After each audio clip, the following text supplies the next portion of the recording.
namamu. Mari kita berdoa.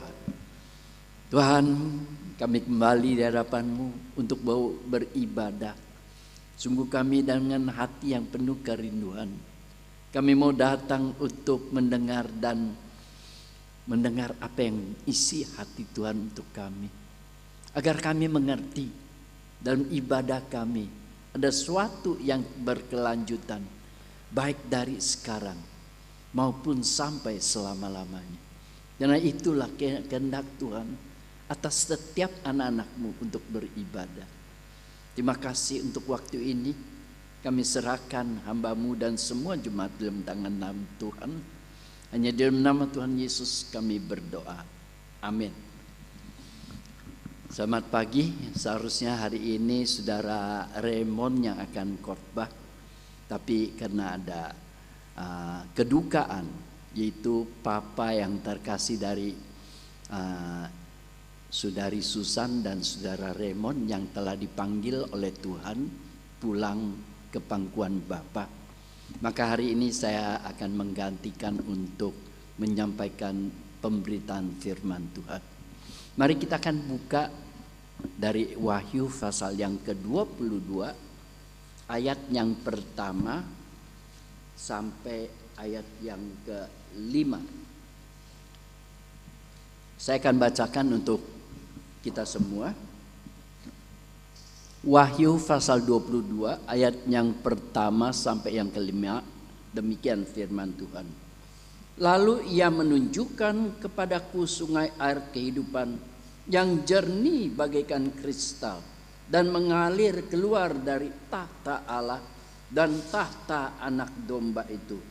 Di tengah-tengah jalan kota itu, yaitu di seberang menyeberang sungai itu, ada pohon-pohon kehidupan yang berbuah 12 kali setiap tiap-tiap bulan sekali. Dan daun pohon-pohon itu dipakai untuk menyembuhkan bangsa-bangsa. Maka tidak ada lagi laknat. Tahta Allah dan tahta anak domba akan ada di dalamnya, dan hamba-hambanya akan beribadah kepadanya.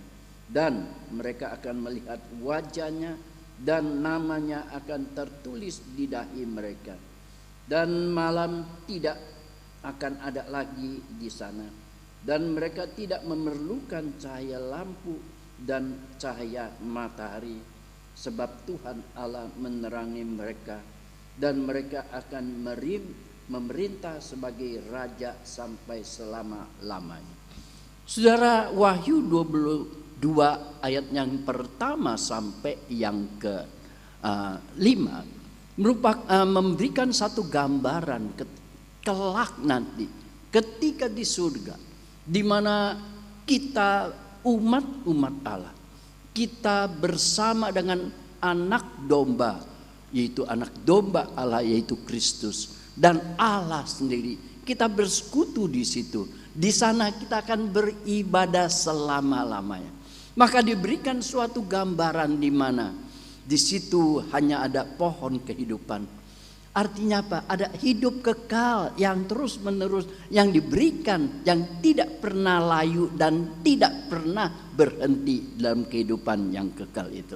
Satu suasana diberikan gambaran, itu sesuatu suasana yang begitu damai, yang begitu indah, yang membuat kita sungguh merasakan tidak bisa ada bandingnya di dunia dengan suasana saat itu. Yang dikatakan suasana di mana terang cahaya Allah menjadi terang dan tidak lagi perlu ada matahari, tidak lagi perlu ada bulan, tidak lagi ada perlu lampu-lampu untuk menerangi, karena kemuliaan Allah yang memberikan cahaya untuk setiap kita. Ini menjadi suatu gambaran untuk kita. Nah, bagaimana kita melihat? Sering waktu ketika kita berbicara tentang ibadah, banyak kali orang cuma berkata, kalau hidup ini berkaitan dengan ibadah, nanti sampai di dalam surga kita pun cuma ibadah. Waduh, apakah enggak menjadi bosan, jadi bete? Kerjanya tiap hari cuma ibadah, tiap hari cuma dengerin firman Tuhan, tiap hari cuma nyanyi. Sudah sering waktu kita memberikan gambaran Yang kita ini merasa bete, yang gak enak. Kenapa? Karena kita merasakan seakan-akan kita duduk dalam gereja, ibadah hanya sebagai sesuatu yang kegiatan di gereja. Jangan bilang kalau duduk 2 jam aja udah pada rasanya bingung, ya kan?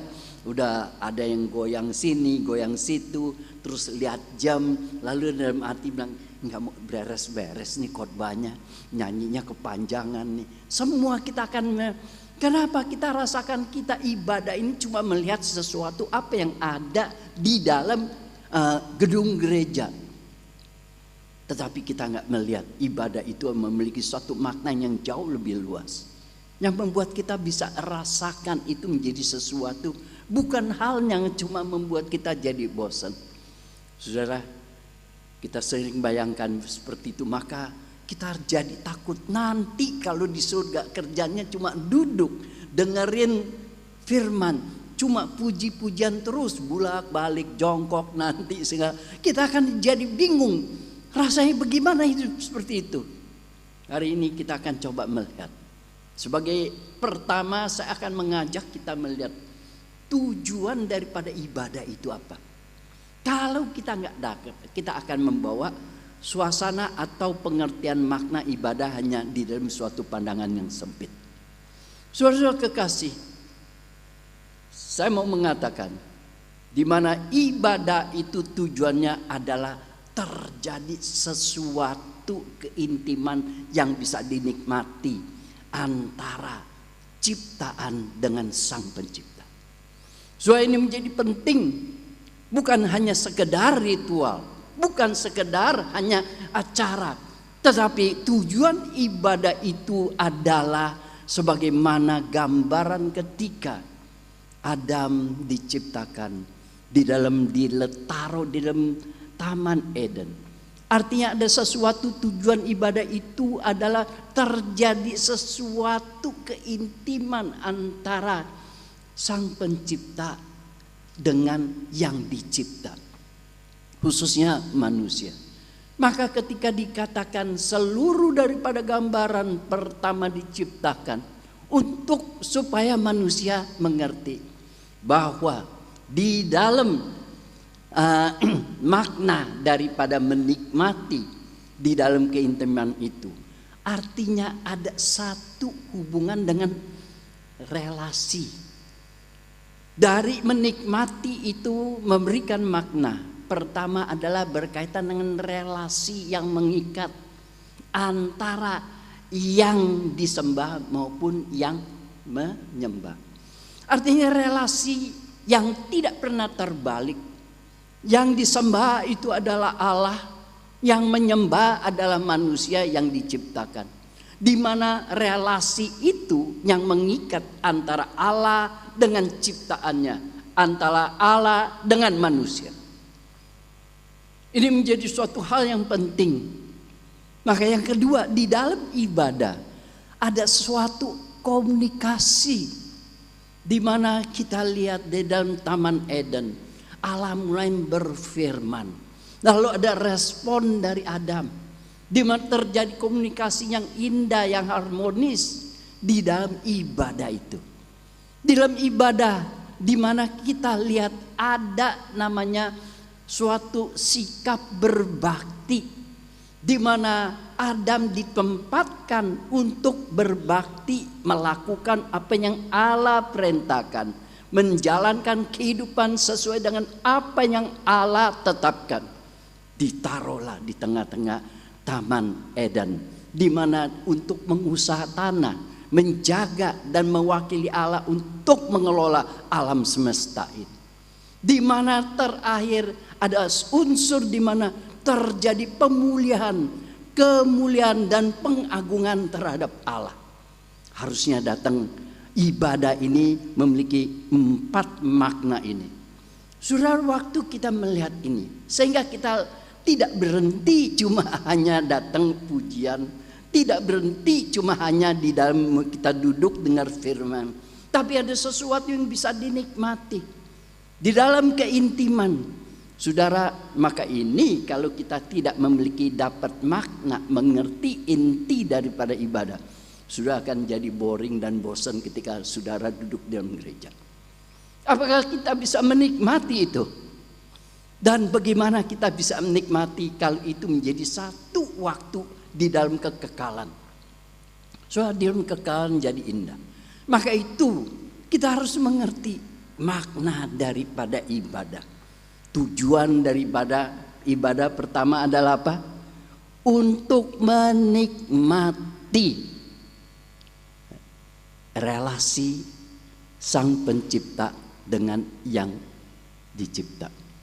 Di mana bisa ada suatu keharmonisan yang sungguh yang indah, yang bisa dirasakan. Di dalam itu ada makna apa?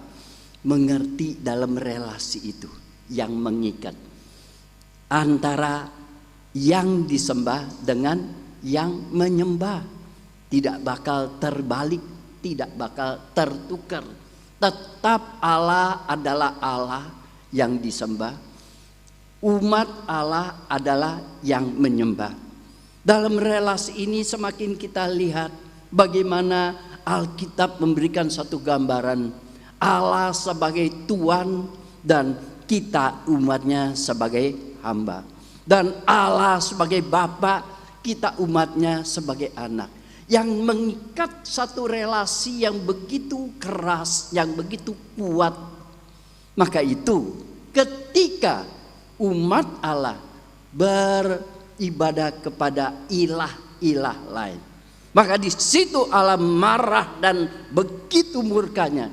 Karena ikatan ini yang sudah dihancurkan, ikatan ini yang kita sudah hianati, ikatan ini yang kita tidak lagi melihat diri siapa dan siapa Allah, membuat sesuatu terjadi sesuatu yang kekacauan.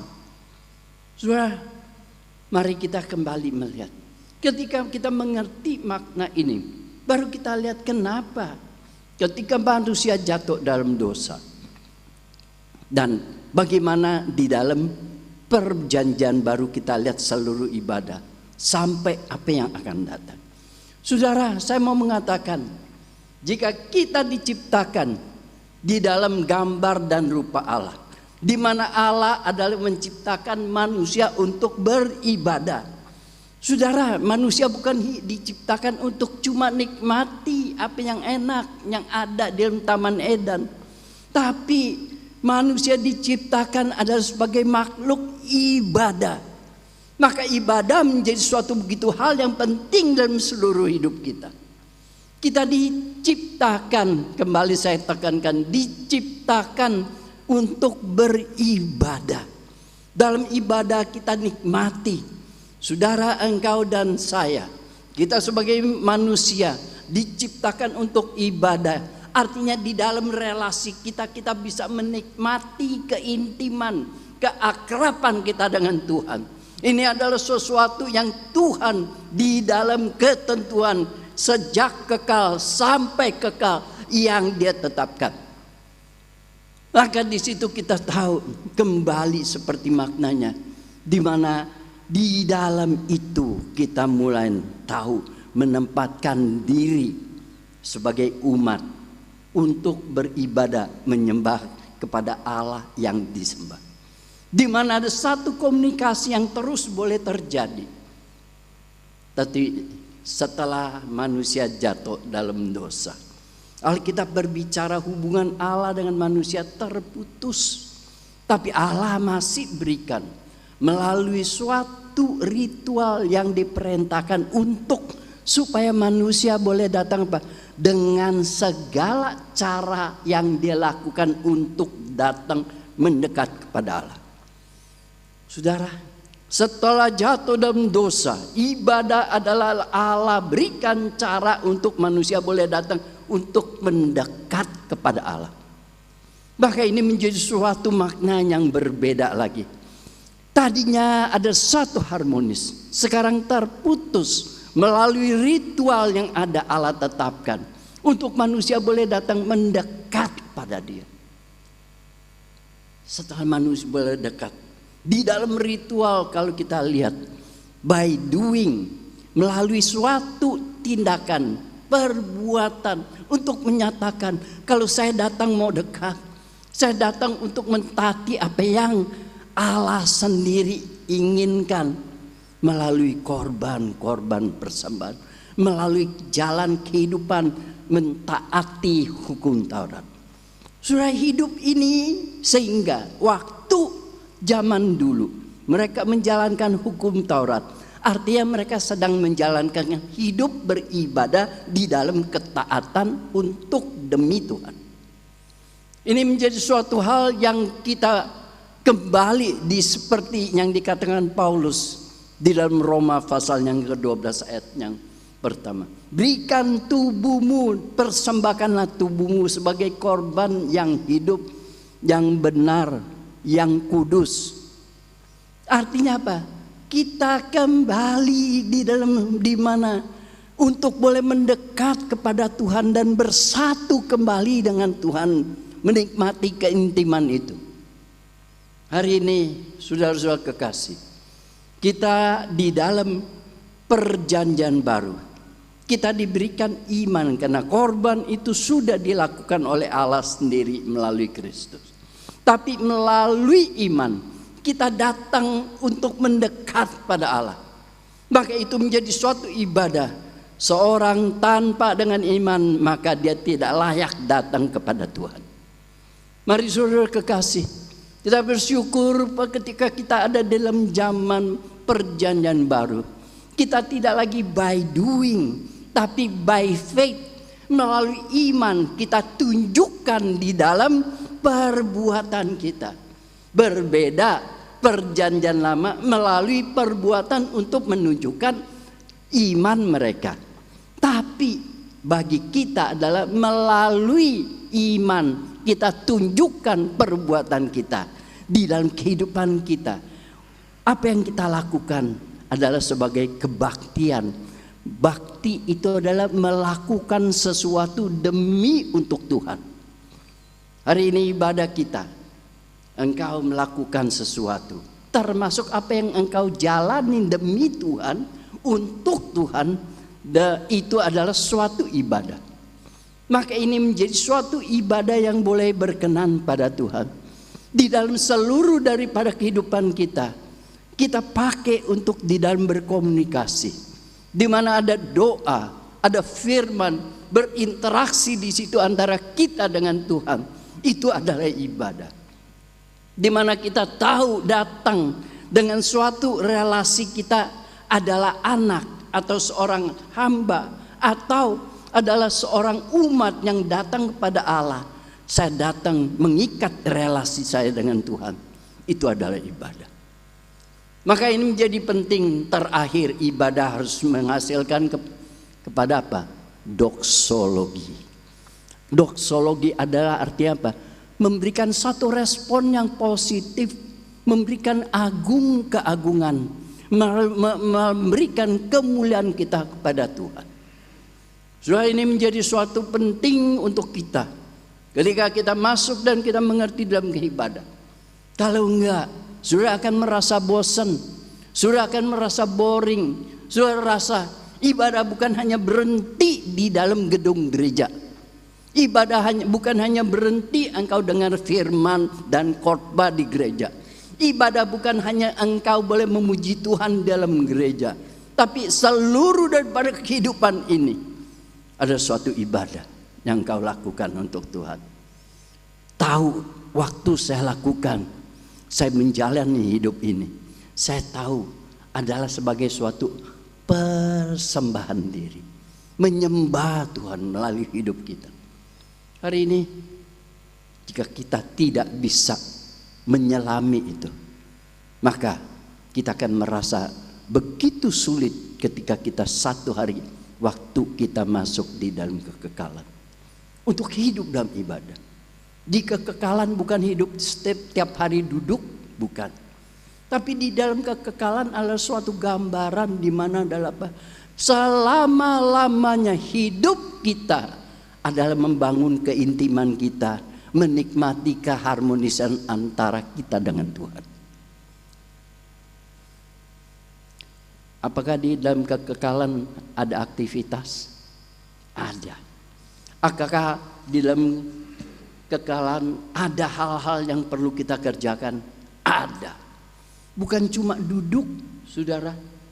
Maka di dalam pasal 22 ayat ke-1 sampai ke-5 untuk membawa kita melihat bahwa gambaran dari ayat 1 di mana memberikan untuk kita lihat ada sungai, ada di mana kota, di mana untuk memberikan suatu suasana kekekalan nanti di surga. Lalu kita lihat ayat yang ketiga untuk kita menyelami, di mana beribadah di dalam kekekalan adalah suatu ibadah yang kudus, tidak ada laknat lagi. Surah kata yang tidak ada laknat lagi, artinya tidak lagi ada gangguan, tidak lagi ada hati dengan motivasi yang tidak benar, tidak lagi dengan suatu kepentingan diri. Maka kembali kepada suatu suasana di mana Allah inginkan manusia ibadah ketika ada dalam Taman Eden. Ada suatu kenikmatan. Saudara, biar kita coba benar-benar rasakan. Penyembahan kita hanya ada kepada apa? Ibadah kita hanya tertuju kepada Allah dan Kristus tanpa ada motivasi yang jelek. Hari ini kita datang ibadah dalam motivasi apa? Apakah benar-benar kita adalah datang untuk hanya mau menyembah kepada Tuhan, kepada Kristus, kepada Allah? Atau kita datang punya motivasi dengan, ya saya karena orang Kristen, saya udah dibaptis maka saya harus datang ibadah ke gereja. Atau kita rasakan, saya mau datang ke gereja supaya apa? Supaya sih diberkati Tuhan. Saya takut kalau nggak datang nanti berkatnya dicabut. Atau kita punya nosi, saya datang supaya apa? Supaya saya dapat ketenangan. Supaya apa? Selalu motivasi kita adalah mendapatkan sesuatu dari Tuhan. Tanpa melihat adalah saya datang untuk sungguh-sungguh di dalam hati saya berikan untuk mendekat pada Tuhan. Saudara, hari ini kita coba lihat, karena di dalam Ibrani pasal 9 ayat ke-9 dan ke-10 mengatakan semua ritual, semua cara yang kita lakukan dalam ibadah ini semua cuma merupakan kiasan untuk nanti ketika kita di dalam pembaruan. Artinya apa? Inilah semua untuk sebagai suatu kiasan. Nanti kita tidak perlu lagi duduk di dalam gereja. Nanti kita tidak lagi perlu untuk ada suatu mimbar. Nanti adalah di sana kita muka dengan muka berhadapan dengan Tuhan. Di sana kita ibadah adalah melalui hidup kita. Ibadah kita nikmati begitu indahnya, intimnya kita dengan Tuhan. Yang tidak lagi seperti sekarang. Kita tidak lagi perlu naikkan korban.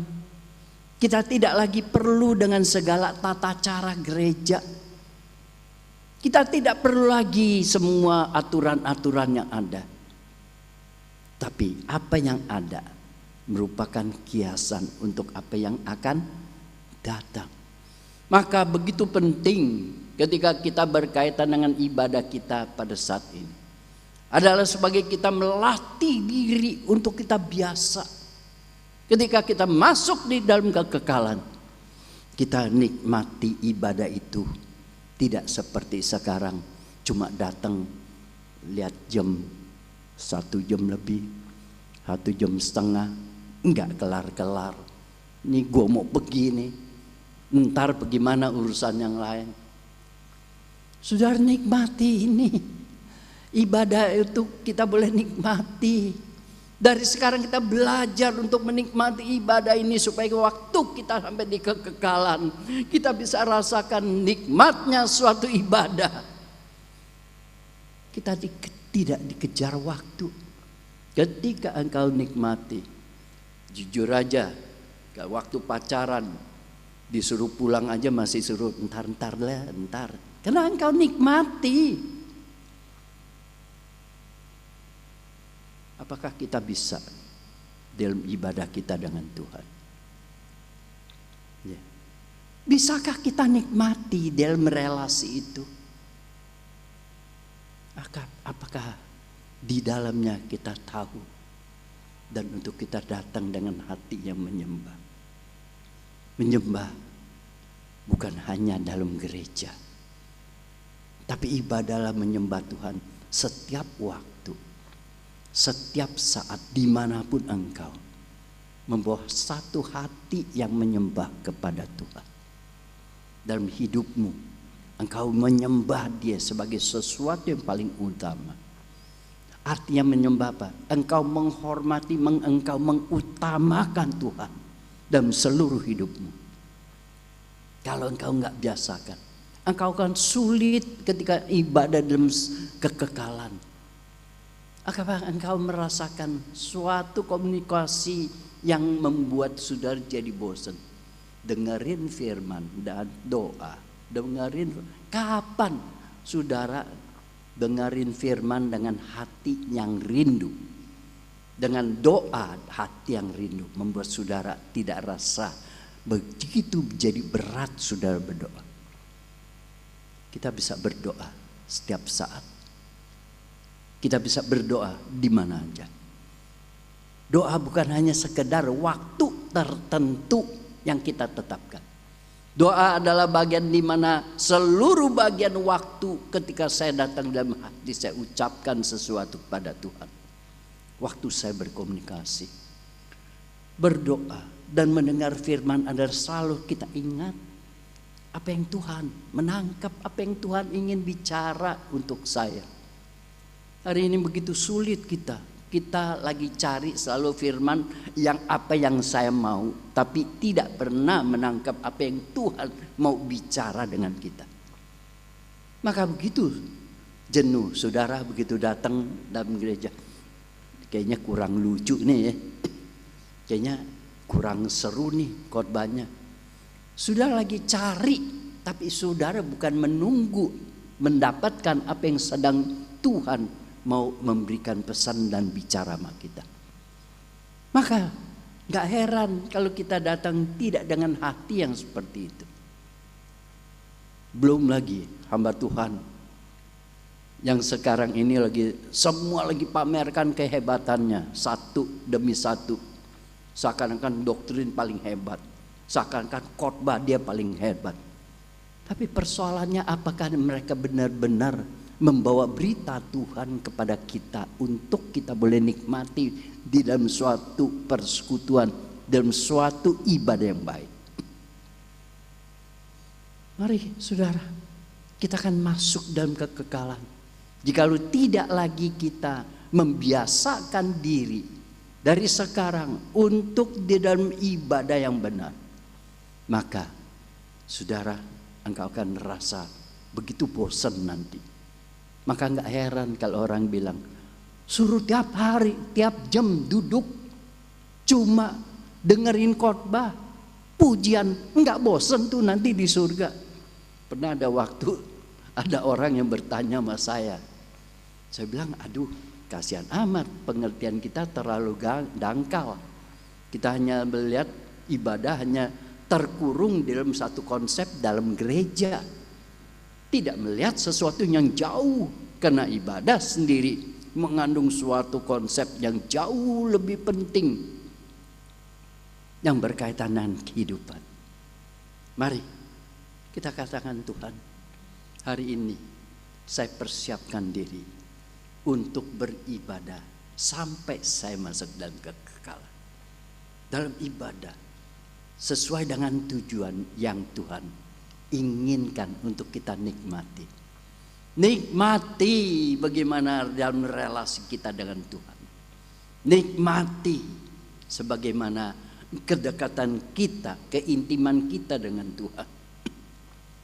Di dalamnya kita rasakan, saya tahu saya sebagai anak, saya tahu saya sebagai umat Allah, saya tahu saya seorang hamba yang harus saya lakukan di hadapan Tuhan untuk menjadi suatu bukti relasi yang mengikat.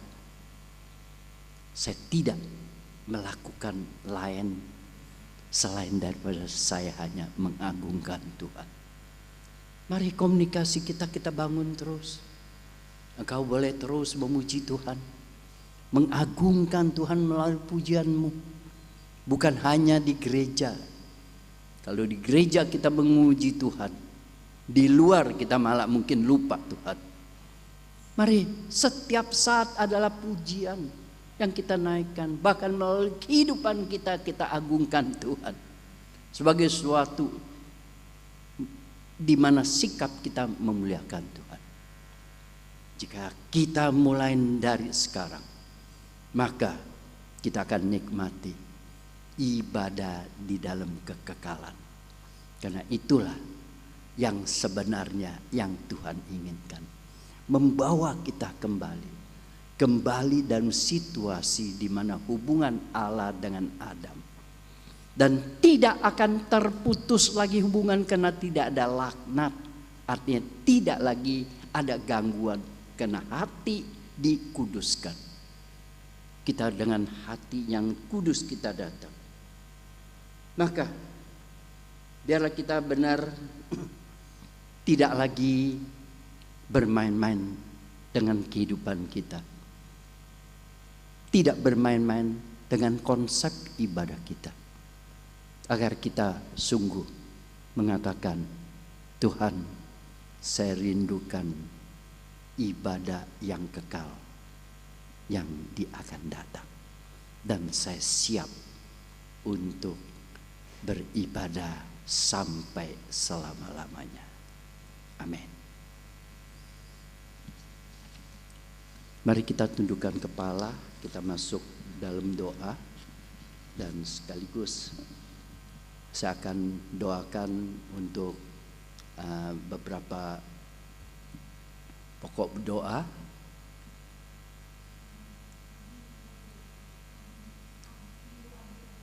Oh ya, Abi ya. Baik. Mari kita akan satu hati, kita masuk dalam doa. Tuhan, kami bersyukur dan Engkau mengikat kami di dalam suatu relasi sebagai umat dengan Allah, kepunyaan kami, sebagai hamba untuk taat dan berbakti kepada tuannya. Sebagai anak, kami datang berseru kepada Bapa kami di surga, sehingga doa kami tidak pernah berhenti. Doa kami adalah sesuatu dupa yang harum yang kami naikkan di hadapan-Mu.